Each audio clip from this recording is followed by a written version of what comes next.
What's up, you guys? Today we're gonna head over to a seller's house to see what he's got. He's got a bunch of parts and some Ford engines. So we're gonna take the F-150 and let's see what we find. Let's do it.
Alright, finally got the engine on the stand. Bit of a hassle to get it off the truck, but we made it happen. Check out that cool valve cover. This is definitely not a 427. It doesn't have the cross bolts on the bottom, so not a 427. But the story with this is that the guy that I bought the engine from, he just bought the place, and he told me that the previous owner, basically his whole shop was at his house, and he didn't want to take anything with him when he moved out. So he has containers just full of parts, mostly Chevy, GM stuff, but he had some good stuff. But this was, I think, the best item that he had there. And I tried to make a deal with the other Ford engines, but they needed a lot more work, and I really just wanted this one. But I'm gonna show you guys how to decipher a Ford FE. There's a couple of things to look out for. It's not like any other engine that you can just look at the numbers and tell what it is. But we're gonna find out. This is sort of a gamble for me as well. I just got it because it had some nice parts on it. You know, like this Edelbrock aluminum intake. It's a Performer, and it had the electronic ignition with the nice spark plug wires. It's got it's got this pipe fitting here. It's not supposed to go there, but we'll switch that out.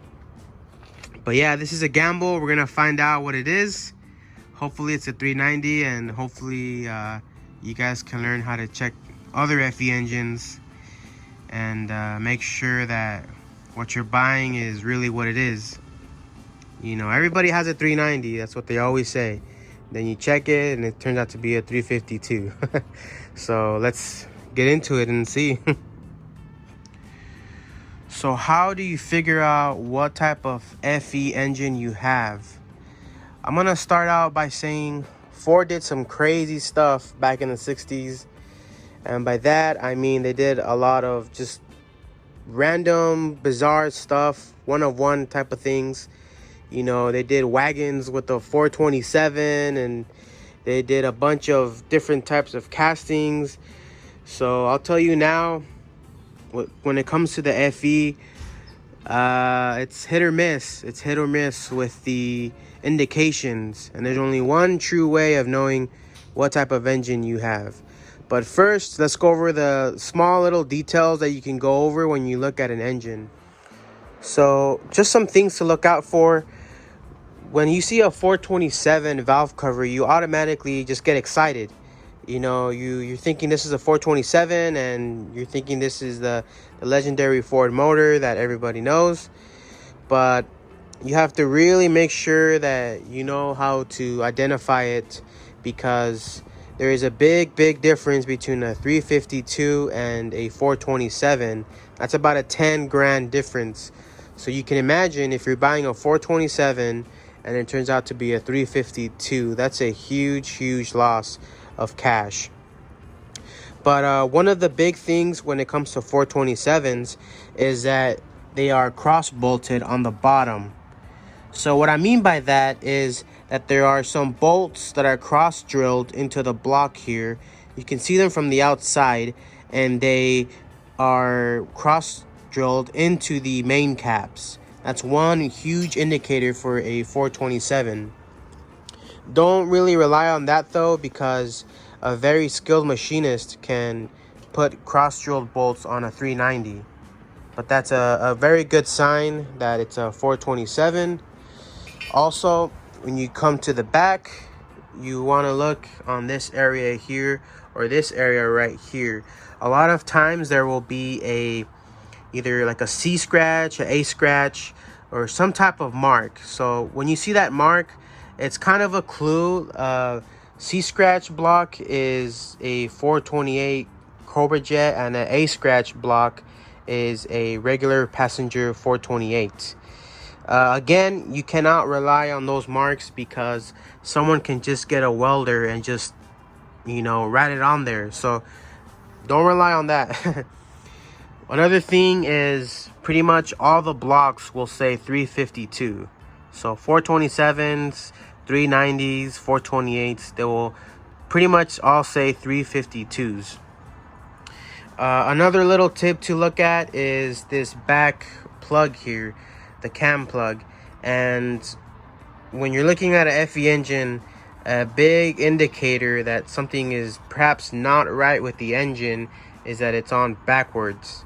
So this is the right way for an FE cam plug to be, is this way. If it's facing the other way with the lip facing outside, that's the wrong way. So you might want to steer clear away from that.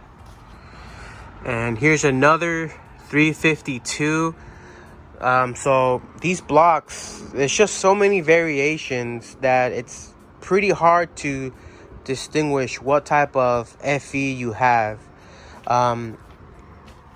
Something small that you can do is look at the numbers right here on the parts, just to see what year the engine might be. This is a C3, so this is a 63, so they might be a 63, 64, but of course this timing cover can be changed. So again, don't really rely on that, but that's another little clue that you can see, what year the parts are from. So making our way to the top, another indicator that we can look at is to look at the rockers here. And usually the high performance engines will have adjustable rocker arms right here. This one's just a regular one, so no adjustable rockers. That's another thing. So the last thing you want to look at are the actual heads, and we're gonna come right over here and look at these numbers. You see that C4AE, and it sort of matches the number on the block here, so that's a really good sign. But what you really want to pay attention to is this letter right here. So this is a G, what they call the G heads. This is sort of like your everyday 390 head. For the higher performance engines, they'll usually be like a F right here or a R. There's other letters as well. You can do your research on that, but those two letters are, I guess, what people want. Another thing to look at is the exhaust flange right here. Instead of just being these two bolts right here, the GT Cobra Jet heads will have another pair of bolts across like that on each flange right there. So I guess that's what they call the 14 bolt. So some pretty unique stuff when it comes to the FE. Don't just rely on these things to let you know what type of engine it is. I've seen some 427s that don't even have any markings right here, which is pretty bizarre. The FE is a weird engine for sure. But the one true way to find out what type of engine you have is to actually measure the stroke of the crank. and I'm gonna show you guys here how I do it, and that's how you can pretty much be sure what type of engine you have. So let's do it. Here we go. So the fastest way to do this is to put the motor on TDC, top dead center. So you want the piston number 1 to be at the very top, and what you're gonna do is rotate the engine. I've already lubed the engine up with the Marvel Mystery Oil because I don't know how long it's been sitting. So I'm going to rotate the engine until the number 1 piston is at the very top. So you'll have to take off the spark plug, maybe put a flashlight right there and just watch it, or look at your balancer and it should have a TDC on there. And then once your number 1 piston is at the top, we're gonna measure the number 1 piston, and we're gonna measure the number 4 piston because it will be all the way at the bottom of its stroke. Let's do it. So the engine is at TDC. We're gonna head over to the 4th piston. We have a wooden dowel right here. You can use a hanger or anything else that you might have that is straight. We're gonna stick it down right here, and you just want to keep it perpendicular to the way the piston is, the way the V is going, just like that. All right, so what do we got? So I did a couple measurements. The main thing is that you want your marker, whatever you're marking with, to be at the same spot when you're doing the measurements, when you're marking. So I did a couple of markings. I did one like this, I just went straight like that and I marked it. I did one like right here where it was touching the upper lip of the head, and I just moved it straight like that. I did one right here where there's 2 points of contact, make sure it doesn't rock back and forth, and just marked it like that. Also did it over here, same thing. So let's check what we have. And these are the numbers. I'm also going to put up a picture for you guys, but this is the stroke of each engine right here.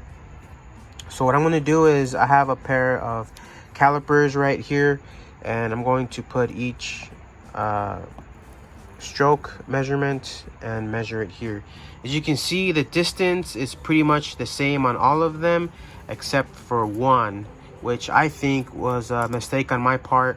This one right here, you see how it's bigger than the other ones, but for the most part the rest of them are the same distance. So let's see. So I have the caliper at 3.50, and let's see. So as you can see, it's not even close to the mark there. You see that? On any of them. So we can take a deep breath. It's not a 352 or a 360, so that's pretty good right there. And let's try the 390. All right, I got the 3.78 all set up, and let's check it with the markings. So here goes the first one. It's within range of the mark. The second one is the wrong one. We're not going to do that one. The third one is pretty close to the mark. You can see that. Fourth one is pretty darn close. Check that out. And the last one is within the mark. So as you can see, a bit messy on the marking there on my part, so it might affect the numbers there. But as far as these being close to the 3.78, it's pretty close. So I highly doubt it's a 406. 406s are usually the high performance engines, and for the most part, every time I've seen a 406, they're usually kept original, which means the valve covers are original and the numbers are original. Some of those came with aluminum intakes, of original Ford aluminum intakes with solid lifters, so I highly doubt it's a 406. Definitely not a 410. The stroke is just way too big for that, and that eliminates the 428 as well. We just checked the 427. Very, very highly unlikely. I don't think it could even be that. It doesn't have the cross bolts on the bottom, so I'm pretty confident this is a 390, and I'm pretty happy with that. It's not a 352 or a 360, which they're not bad engines, but you know, I guess everybody wants the 390s. So sort of a, you know, not the finest way of measuring, but a pretty good way of finding out. You know, this along with all the clues and little indications that I gave you will pretty much tell you what engine you have. I did look into the spark plug hole and looked at the top of the piston right here, and it is the cast original OEM piston with the circular top. If you've seen the original pistons, they're pretty distinct. So that's what it has, and that along with the markings and all of the parts, without taking the heads off, I can pretty much say that this is a confirmed 390 engine. And I think the story with this is they just freshened it up a little bit. They put a aluminum 4-barrel intake. They might have done bearings and rings, who knows. I do know it's not a complete rebuild because it has some sludge buildup right here, which looks pretty old. It does have some white paint on the springs here. I'm not sure why. I don't think that's a factory. And it has an aftermarket balancer there. So the conclusion is it's a 390 that's just been freshened up, and it was probably running condition. But I think it was a good deal. I don't know exactly what I'm going to do with this engine. I don't know if I should keep it or sell it. But I think I'm going to end the video here, guys. If you guys like the content, you guys like the videos, please subscribe and follow the Galaxy build. And if you have any questions or tips, go ahead and comment and let me know how to identify a FE. That's it. Thanks, guys.